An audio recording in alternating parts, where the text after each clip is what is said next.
నమస్కారం. Welcome to 6 TV. ధర్మ సందేహాలు ప్రత్యేక కార్యక్రమానికి స్వాగతం. దేవుడు ఉన్నాడా? దేవుడు అంటే కేవలం మన కోరికలు తీర్చే భగవంతుడేనా? అసలు దేవుడికి శక్తికి ఉన్న డిఫరెన్స్ ఏంటి? ఇలా ధర్మ సందేహాలలోనే నాకైతే చాలా సందేహాలు ఉన్నాయి. సో మనకున్న సందేహాలన్నిటినీ క్లియర్ చేయడానికి ఈరోజు మనతో పాటు ఉన్నారు స్టూడియోలో ప్రముఖ జ్యోతిషుడు, ఆధ్యాత్మికవేత్త శ్రీ సత్యనారాయణ శాస్త్రి గారు. సో ఒక్కసారి మనం గురువు గారితో మాట్లాడి మనకున్న సందేహాలను అడిగి తెలుసుకుందాం. నమస్కారం గురువు గారు. నమస్కారం మా భవాని. ధర్మ సందేహాలు ప్రత్యేక కార్యక్రమానికి స్వాగతం గురువు గారు. గురువుగారు, మన హిందూ ధర్మం ప్రకారం చూసుకున్నా కానీ హిందూ ధర్మం ప్రకారం ఇతిహాసంలోని ధర్మ సందేహాల్లోని మనకి ఎన్నో సందేహాలు ఉంటాయి. ఇలా చేయకూడదు, అలా చేయాలి, ఇలా చేయొచ్చా చేయకూడదా అని చెప్పేసి ఇట్లా రకరకాలుగా మనకి సందేహాలు వస్తుంటాయి. సో అలానే మాకు కొన్ని సందేహాలు ఉన్నాయి ప్రత్యేక కార్యక్రమంలోని. గురుగారు, మనం సాధారణంగా మార్కెట్కి వెళ్తే ఫ్రూట్స్ తీసుకుంటాం.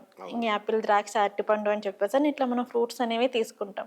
కానీ అరటిపండు తీసుకునే సమయానికి ఏంటంటే 2 జంట అరటిపండ్లను కొంతమంది తీసుకుంటే మంచిది అంటారు, మరి కొంతమంది మంచిది కాదు అనేసి అని అంటారు. అసలు కవల అరటి పండ్లని తినొచ్చు అంటారా, తినకూడదు అంటారా? ఈ ధర్మ సందేహాల ప్రకారం ఏమంటారు? కాలమాన పరిస్థితులను బట్టి ధర్మం మారుతుంది. అవును. సో ఈ కవల పిల్లలు అనేటటువంటి కాన్సెప్ట్ అంటే జంట అరటి పండ్లు తింటే కవల పిల్లలు పుడతారు అనేసి అని కూడా చెప్తూ ఉంటారు కదా. ఇది ఏంటంటే ఈ సింగిల్ సెల్ నుంచి ఆ జీన్స్ యొక్క లోపాల వల్ల ఈ అరటిపళ్ళు అనేటటువంటి 2 జంటగా వస్తాయి. ఓకే. ఇప్పుడు మనము సింగిల్ ఎంబ్రియో నుంచే పుట్టినటువంటి వాళ్ళే ఈ ట్విన్స్ అన్నమాట. So they are from 1 cell only. అందువల్లనే కేంద్రీయ విద్యాలయ లాంటి ఈ సెంట్రల్ గవర్నమెంట్ స్కూల్స్లో కూడా సీటు కవల పిల్లల్లో పుట్టిన వాళ్ళకి ఒకరికి ఇస్తే ఒకరికి వచ్చింది, 2వ వాళ్ళకి రాలేదని వాళ్ళు ఏడుస్తారు. వాళ్ళు ఎంత డబ్బు ఖర్చు పెట్టినా సరే వేరే చోట రాకపోతే నాకు ఆ స్కూలే అంటారు. So the central government it self has amended the law.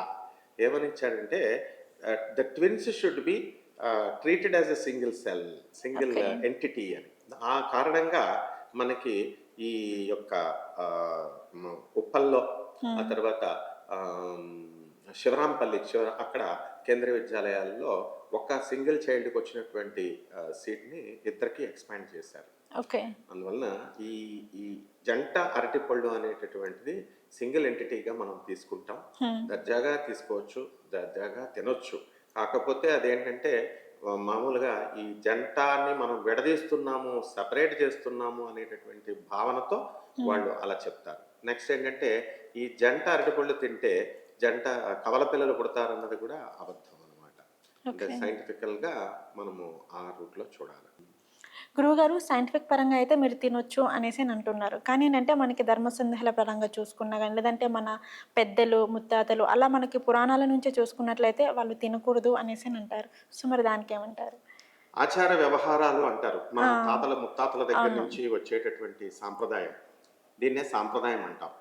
అయితే అక్కడి నుంచి వాళ్ళు కూడా అప్పుడు ఈ అరటిపళ్ళు తినకూడదు, ఈ జంట అరటిపళ్ళు అని పెద్దవాళ్ళు చెప్తూ వస్తూ ఉంటే సరే, దానికి మనం సందేహంగా డోలాయమానంగా మనం ఉండిపోవచ్చు.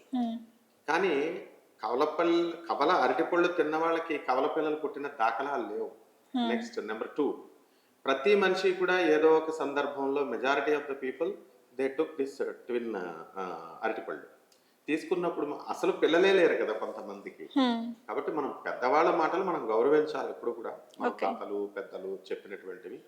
కానీ ఇది పెద్దలు దగ్గర నుంచి వచ్చింది, అథెంటిసిటీ లేదనమాట. కాబట్టి ఎవరో మామూలుగా పామర జనం చెప్పేది ఎప్పుడు మామూలుగా అది చెప్తూ ఉంటారు. ఉదాహరణకి రామాయణం రంకు, భారతం బొంకు అంటారు. అంటే రామాయణం అంతా రంకు, మంచిది కాదు, అది అంతా కూడా ఈ భారతం అంతా అబద్ధాల పుట్ట అన్నట్టు అర్థం వెళుతుంది. కానీ అక్కడ ఏమిటంటే రామాయణం రంకు చేయడం వల్ల, అంటే రావణాసురుడు సీతాదేవిని ఎత్తుకుపోవడము, ఆ కారణంగా అంత గొప్పవాడు కూడా పతనమైపోయాడు అని అర్థం. అలాగే భారతం బంకు అంటే ఈ దుర్యోధనుడు అతి సర్వత్ర వర్జయత్ అన్నారు.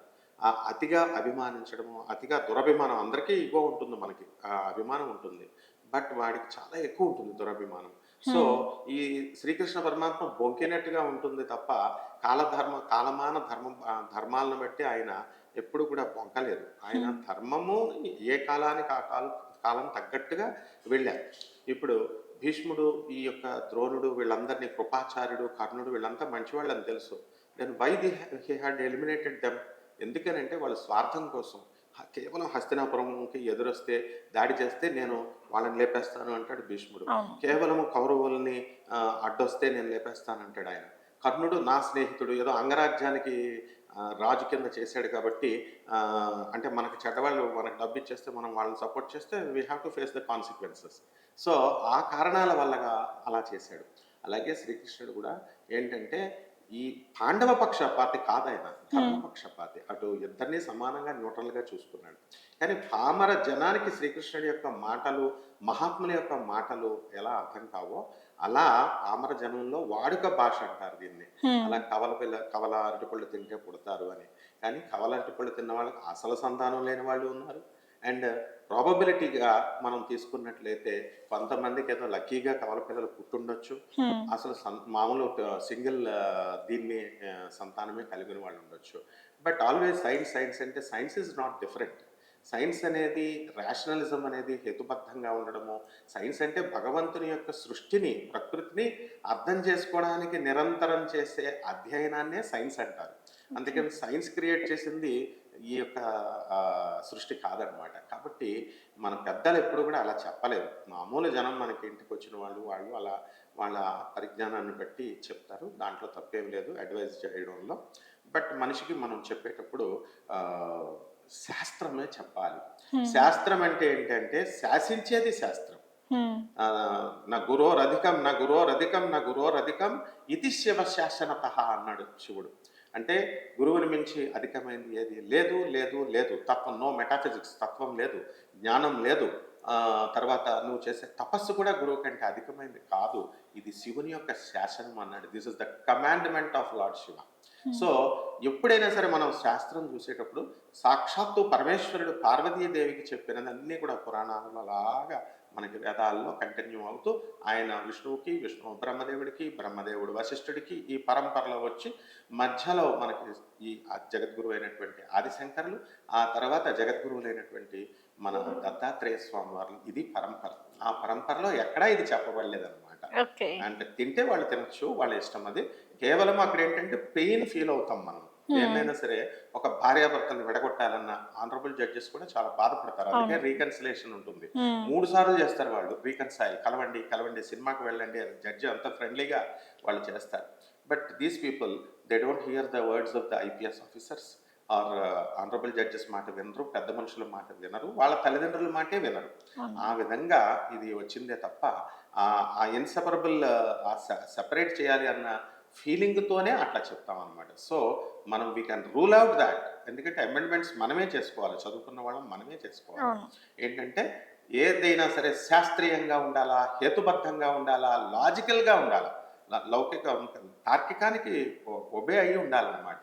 సో ఫ్రమ్ టుడే నీ నీ యొక్క సమక్షంలో వీఆర్ అమెండింగ్ ఇట్ దాట్ ఇటువంటి మూఢనమ్మకం అనేటటువంటిది, ఈ కవల పిల్లలు పుడతారు అనేటటువంటిది కేవలము అపోహ మాత్రమే.